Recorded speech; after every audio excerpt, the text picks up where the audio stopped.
Hindi na kailangang lumayo pa kung hanap din lang masayang pasyalan ngayong bakasyon. Maski sa gitna ng mga nagtatayugang gusali ng Metro Manila, may samot-saring pasyalan na swak sa bonding time ng pamilya at magbabarkada. Live mula sa Quezon City, may report si JP Soriano. JP? Jessica, tamang-tama ay Friday na ngayon, bukas weekend na. Alam niyo, hindi na kailangan lumabas ng Metro Manila dahil dito pa lang sa ating Kapitolyo ay napakarami ng choices at pwedeng pasyalan. Sa tindi ng init kanina, nakahanap ng paraang magpalamig sa pool at mag-relax ang pamilya ni Irene dito sa pool sa Manila Ocean Park. Si Irene, enjoy na enjoy habang umiinom ng cocktail drink sa jacuzzi. Plano sana nilang magpunta sa isang resort sa Laguna. Pero nang malaman nilang may mga swimming pool resort na pwede ang walk-in, gaya lang nandito sa Maynila, di na sila lumayo pa.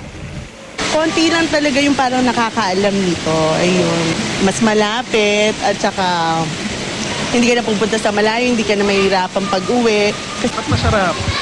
Kasi merong jacuzzi, tapos yung sa malaking pool mainit yung water. Kung ayaw maarawan, may indoor pool din. Ang mga chikiting pwedeng makapanood ng Sea Lion Show habang nagtatampisaw.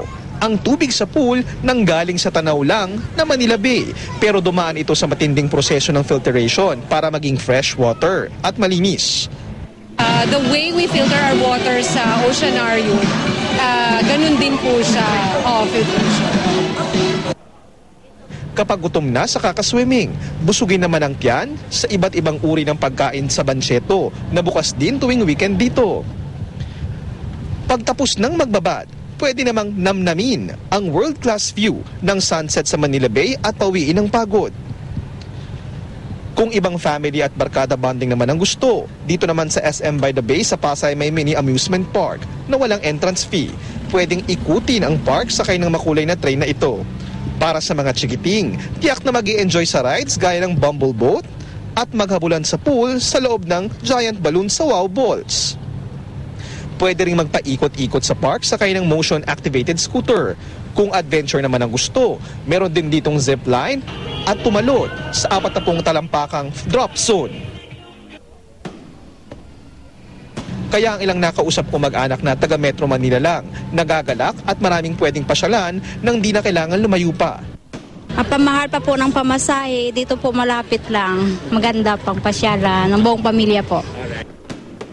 At Jessica, dati na nga sinabi ng Department of Tourism na patuloy-tuloy yung ginagawa nilang improvement. Marami raw mga hotel ang itatayo. At in fact, Jessica, kapag maraming hotels dito sa Quezon City at sa Manila yung nag-o-offer ng tinatawag na walk-in rates, hindi na kailangan mag-check-in, pwedeng magpunta ka na lang doon, magbayad ka ng 400 to 500 pesos, pwede mo nang i-enjoy yung kanilang swimming pool amenities. At syempre, kasabay niyan, umaasa yung mga nakausap natin na bakasyonisang taga Metro Manila, yung tuloy-tuloy na improvement sa kalsada at sa mga airports natin. Jessica? Okay, kaya lang bukas daw may reblocking sa EDSA, so asahan ng medyo mabigat na traffic. Sa tansya mo, JP, for a family of 4, magkano ang kailangang budget para lang makapag-gimmick ka dito na mismo sa gitna ng lungsod? Jessica, pinakompute natin yan sa ilang nakusap natin. Siguro meron kang 1.5 for a family of gano'n nga, 4 to 5. Pwede na yan. May kasama na dyan yung lunch and dinner. At pamasahe, pwedeng kasama na rin doon. Pero syempre kung mas gusto mo mas maraming rides sa masakyan, mas maraming pagkain ng iyong ma-enjoy sa iyong pamilya, mag-ipon ng kaunti at mas marami ka pang magagawa. Maraming salamat, JP Soriano.